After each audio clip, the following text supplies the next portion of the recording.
Selamat sore pemirsa, kali ini Anda bersama dengan saya Bribtu Rizka dalam program Traffic Update NTMC TV. Ya pemirsa, masih dalam momen lebaran. Kali ini saya sudah berada di Cirebon. Maksud saya di exit tol Palikanci, di mana kondisi arus lalu lintas terpantau lancar seperti kondisi pada hari-hari biasanya. Kendaraan yang melintas pun saat ini sudah didominasi oleh kendaraan berplat nomor E, yaitu plat nomor lokal. Dan hanya beberapa kendaraan berplat nomor B yang melintas ke arah Kuningan ataupun Jakarta.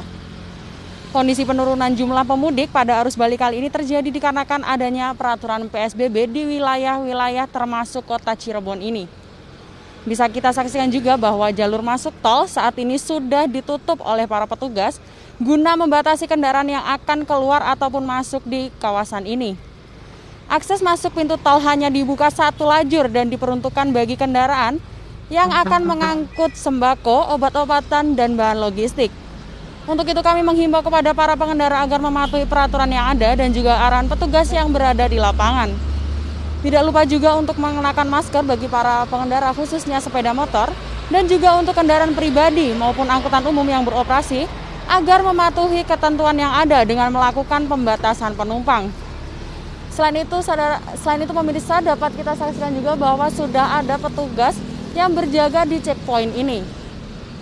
Dan untuk informasi arus lalu lintas selengkapnya Anda dapat menghubungi call center kami di 15669 atau melalui SMS center di 9119. Stop pelanggaran, stop kecelakaan, keselamatan untuk kemanusiaan.